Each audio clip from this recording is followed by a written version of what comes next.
with us here in New York. Thank you so much. It means a lot to us. So we're going to hear from you. You're going to speak first, Nicole? You? Thank you. Yes. So first, we would like to thank Harlem, Until Freedom, National Urban League, and other organizational leaders for having us here to tell Cyrus's story and fight for justice.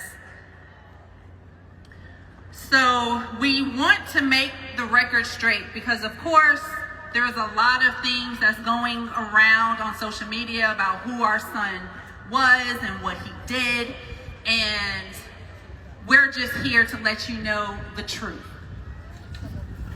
On May 28, 2023, at approximately 8 p.m., it was not dark outside, it's the summer, so of course, you know, it's still light, especially in South Carolina. Our son was visiting that neighborhood. Our oldest son had an apartment there that he just moved in, maybe about 2 months. Cyrus asked, can he go? I allowed him to go. He went. Cyrus was given money to add to his money. His older brother gave him an empty book bag and said, hey, grab 4 waters and grab some snacks. Cyrus walked up to that convenience store. Let me just say this, it is a dead-end street. So going is like maybe 2 or 3 apartment complexes on that road. Cyrus walked in. Immediately, Cyrus was racially profiled. They told him to put his book bag down at the front door on a freezer. Cyrus complied. Cyrus had no attitude. Cyrus just complied, and he went to shop. Cyrus then went to the water cooler and pulled out 4 bottles of water. Now, while he was doing this, Alice Child was watching him, standing behind him, acting as if she was doing inventory, straightening up chips and doing all of that. We all know she was watching him. Cyrus is a suburban kid. Cyrus was oblivious to the fact that he was being watched. He's never experienced that before. He then decided to put the water back. You know why? Because it was expensive. He didn't want to spend that price. He put all 4 waters back, and it was shown on their surveillance. He proceeded to walk up to the front of the store, and Alice Child started harassing him, accusing him of stealing water. Cyrus had on a hoodie. He shook his hoodie in front of them to show, I do not have any water. He verbally said that, not with an attitude, not with any aggression. He was polite to the people who was not polite to him. He then grabbed his book bag and he walked out that store. While he was walking out that store and he turned that corner, Alice Child, Rick Child, and Andy left the store. Now, they were so concerned about merchandise being stolen that they left their store and left a customer in that damn store.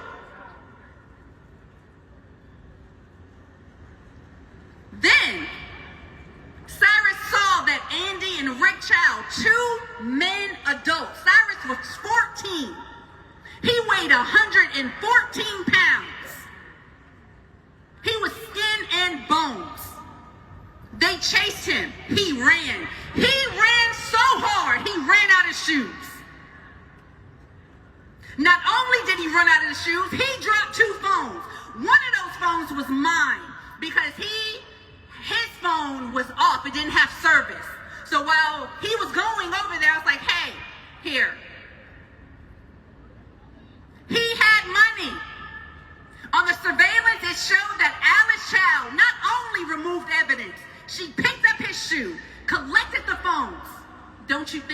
money fell out. She collected that too. They chased our son 130 yards. That is more than a football field and a half. Our son fell, hit the curb, busted his shin, messed up his hand.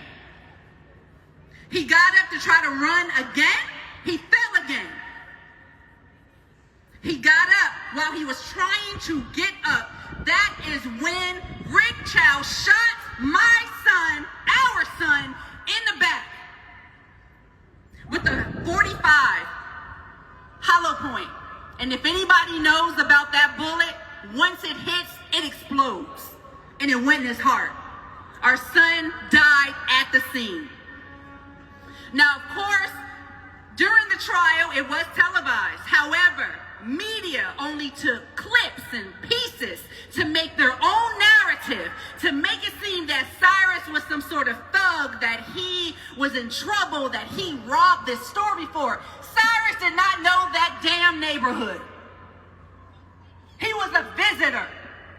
He did not know the history of that neighborhood. When you walked into that store, all you saw was black and brown faces of people that they accused of stealing. While our son was on the ground, somebody had to tell Rick Chow to give our son mouth to mouth. He stood there and he watched him gasp for fucking air. Blood was coming out of his mouth. But during the trial, what did they say? Oh, Chow had remorse. He was sucking up the blood and the vomit from it. Listen, somebody had to tell him to do that. He watched our son die. And what is more infuriating is that Cyrus died looking at his damn murderer. The last person that he saw hovering over him was the person that shot him dead. Now, Rick Chow has a history in that community of violence. He shot 2 people. He brandished his weapon. He accosted a young girl, locked her in the store, beat her up with having a gun on his hip. And nothing was done. They didn't shut him down. Now, we all know that if it was a black-owned business, from the very first report of the store owner shooting anyone, that store would have been shut down. But no, they gave this man grace. He terrorized that neighborhood for 12, 13 years, harassing black and brown people who shopped at his store. So to be in that court and see that they did not bring up any prior acts, he was the violent one. Cyrus was not violent. He was not a troublemaker. He stole nothing. But the state of South Carolina, with their jurors, sided with Rick Chow as if he was the victim, as if he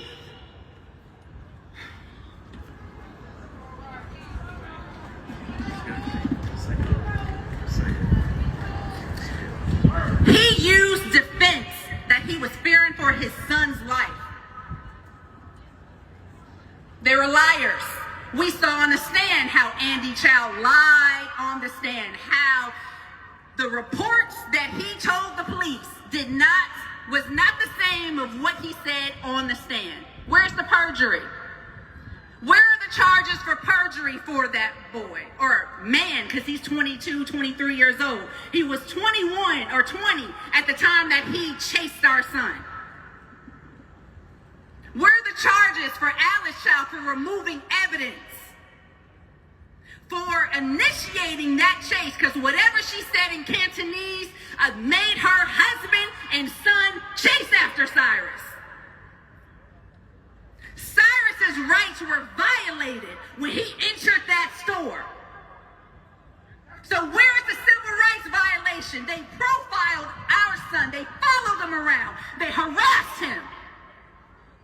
So where's the investigation in that?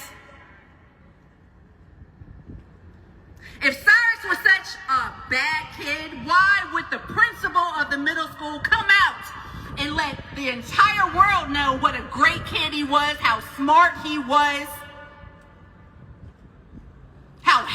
he was.